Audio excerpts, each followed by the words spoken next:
নমস্কার। আজকে শিক্ষক দিবস।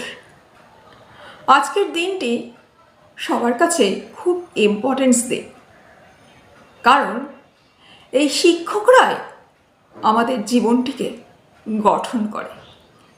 সমাজের উন্নতির ক্ষেত্রে, সমাজ পরিবর্তনের ক্ষেত্রে একমাত্র চাবিকাঠি থাকে এই শিক্ষক শিক্ষিকাদের হাতেই।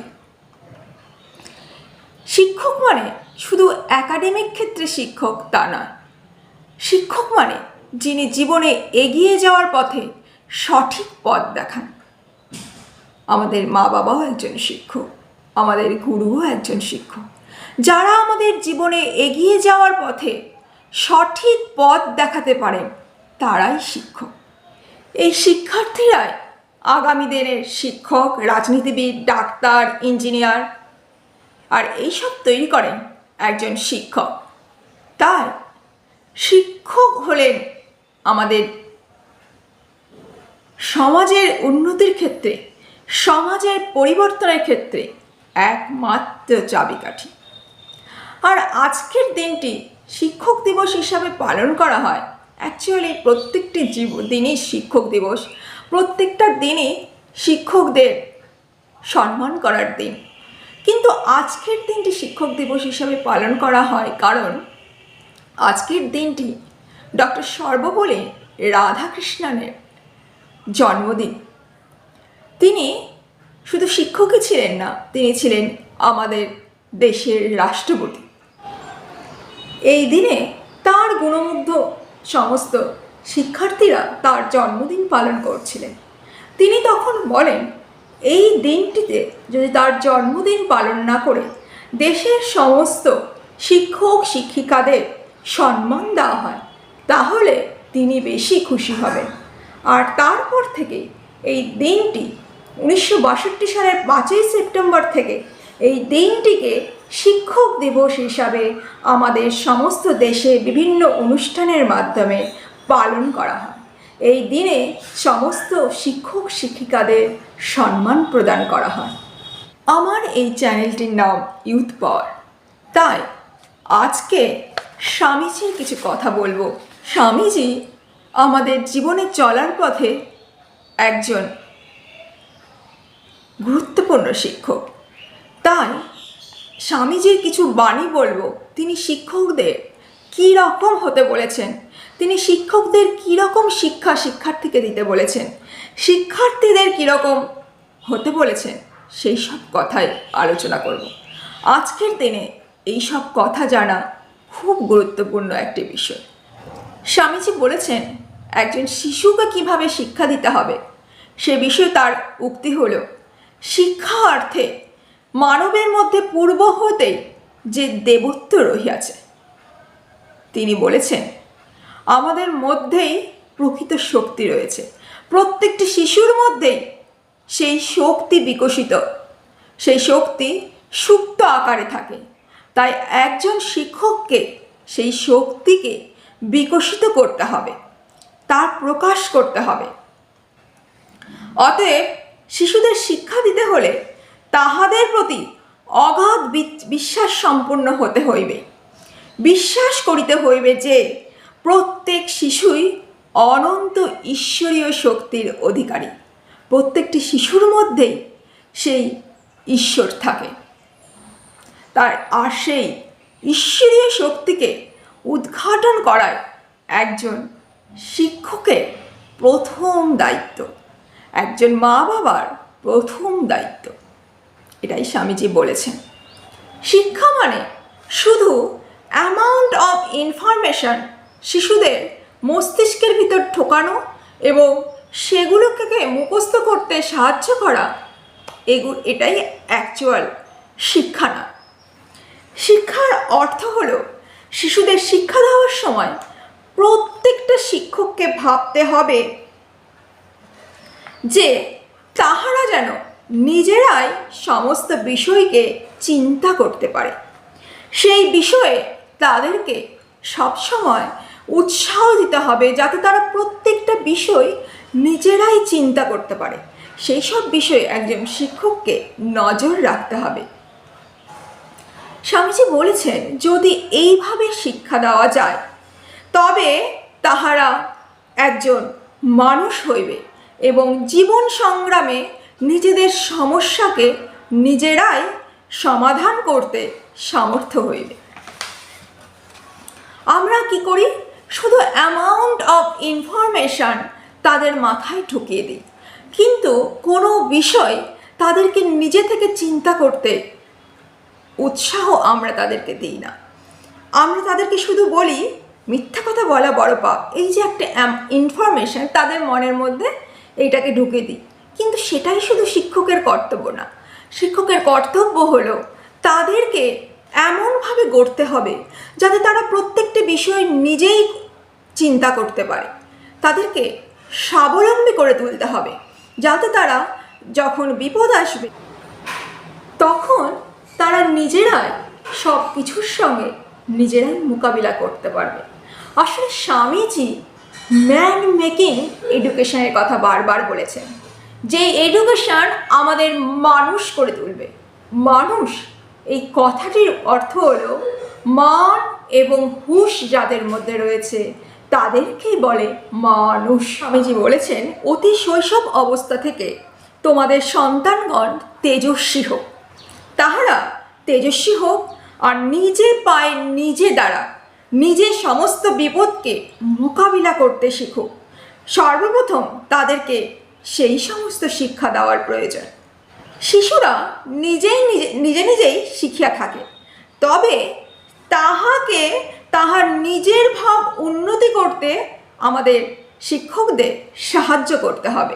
তিনি বলেছেন, তাহাদের উন্নতির পথে যেগুলি বাধা এসে দাঁড়াবে, আমাদের শিক্ষকদের সেই বাধাগুলো তাদের সম্মুখ থেকে দূরীকরণ করতে হবে। একজন শিশু নিজেরাই শিখে থাকে, তাদের মধ্যে সেই বিলুপ্ত দেবত্ব তাদের মধ্যেই সেটা থাকে, শুধু আমাদেরকে সেটা তাদের বিলুপ্ত দেবত্বকে তাদের মধ্যে থেকে প্রকাশ করতে হবে। বিশ্ব নিয়ম অনুসারে জ্ঞান তাহাদের মধ্যে অবশ্যই প্রকাশিত হইয়া থাকে। তিনি শিক্ষকদের উদ্দেশ্যে বলেছেন, মাটিটা একটু খুঁড়িয়া দিন যাহাতে অঙ্কুর সহজে বাহির হইতে পারে, চারিদিকে বেড়া দিতে পারে, যেন কোনো জীবজন্তু চারাটি না খাইয়া ফেলে। এইটুকু দেখিতে পারেন যে অতিরিক্ত হিমে বা বর্ষায় যেন উহা একেবারে নষ্ট না হয়।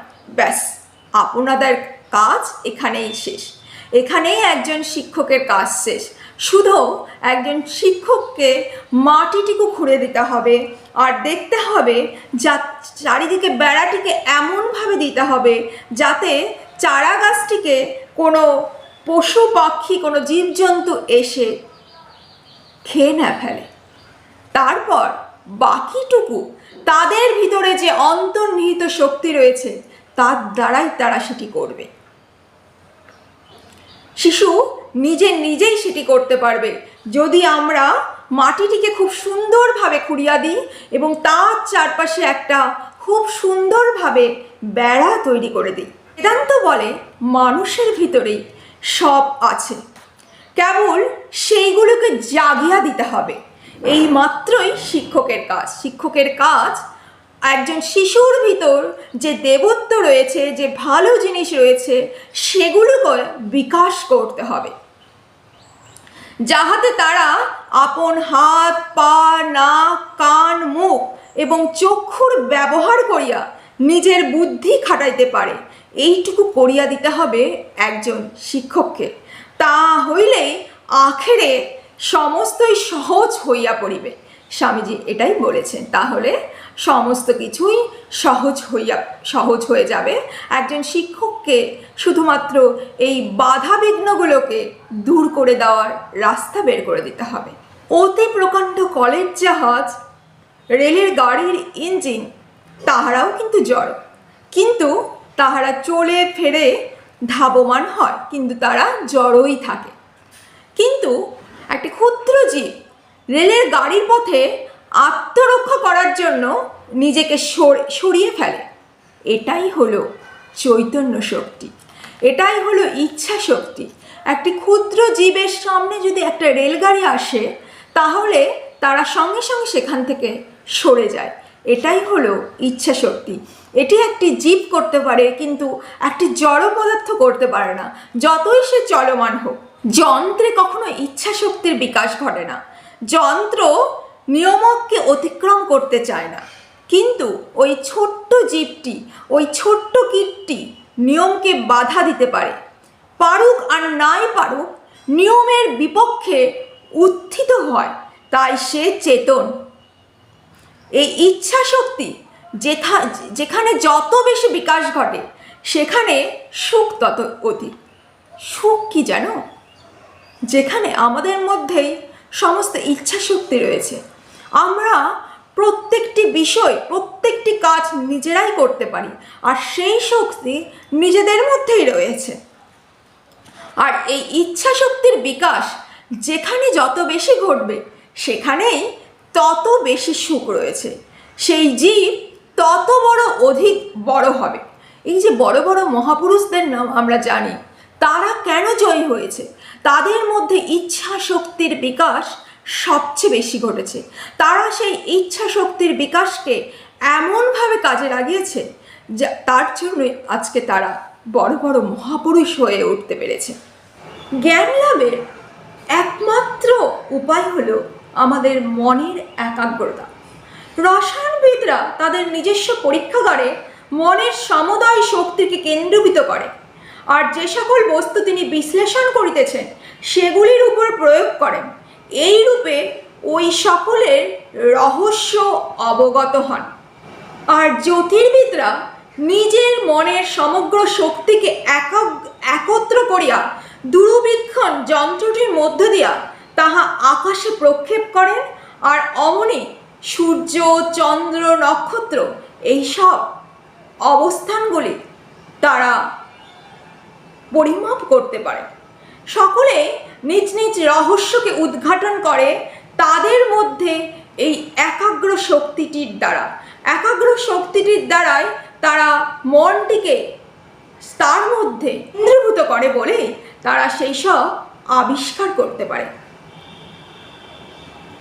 তাই যতই আমরা মনোনিবেশ করিতে পারব ততই সে বিষয়ে আলোকপাত করিতে পারব। আর এটি জীবনের সাফল্য লাভের সব থেকে বড় উপায়। সেটি হলো আমাদের মনের ইচ্ছা শক্তি আর আমাদের মনের একাগ্রতাকে কেন্দ্রীভূত করতে হবে। আর এইগুলোকেই একজন শিক্ষককে শিক্ষার্থীর মধ্যে উদ্ঘাটন করতে হবে যে কি করে আমরা আমাদের একাগ্রতা বাড়াবো, কি করে আমরা আমাদের ইচ্ছা শক্তিকে বাড়াবো। সেগুলি জানাতে যিনি পারেন তিনি আর কেউ নয়, একজন শিক্ষক। বিদ্যা শিক্ষা কাকে বলে? বই পড়া না নানাবিধ জ্ঞান অর্জন? তাও না। যে শিক্ষা দ্বারা আমাদের ইচ্ছা শক্তির বিকাশ ঘটেছে, আমাদেরকে অর্থাৎ সাহসী করে তুলেছে, তাকেই বলে প্রকৃত শিক্ষা। তার মানে একজন শিক্ষককে কি করতে হবে? শুধু বই পড়া শিক্ষা হবে না, যাতে তাদের চরিত্র তৈরি হয়, মনের শক্তি বাড়ে, বুদ্ধির বিকাশ হয়, নিজের পায়ে নিজেরাই দাঁড়াতে পারে, এই রকম শিক্ষা দিতে হবে একজন শিক্ষককে। এই রকম শিক্ষা পেলে তারা তাদের সমস্যাগুলি নিজেরাই মীমাংসা করতে পারবে। তারা সমস্ত বিপদে নিজেরাই আত্মরক্ষা করতে পারবে।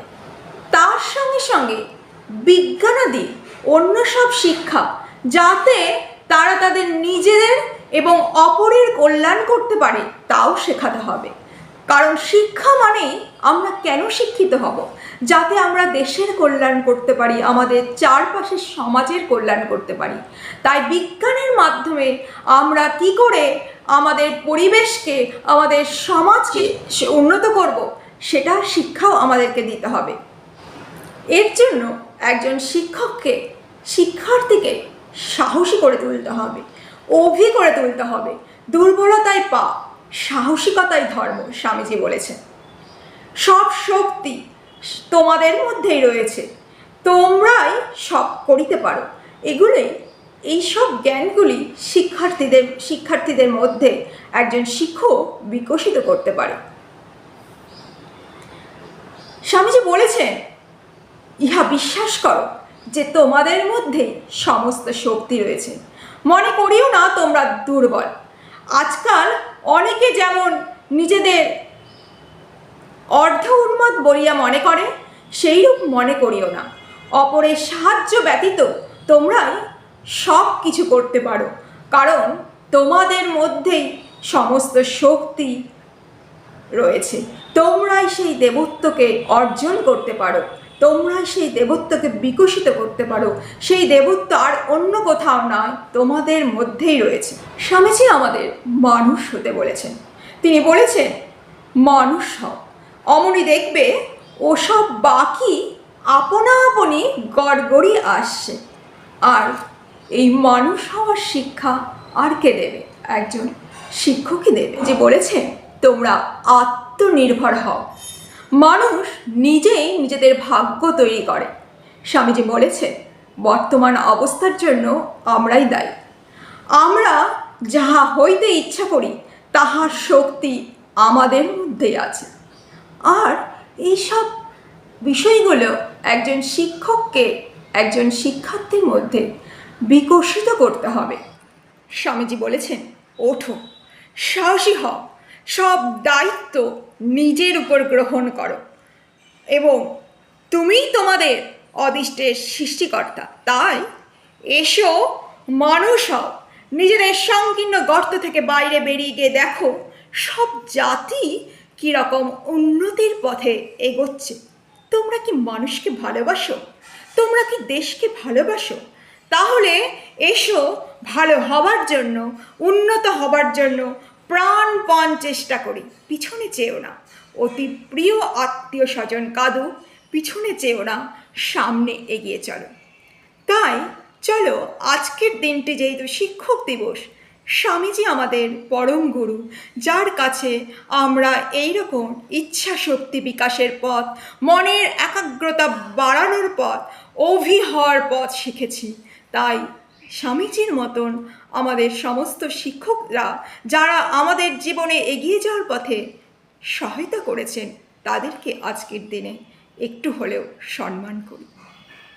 আজ এখানেই। জয় ঠাকুর, জয় মা, জয় স্বামীজি।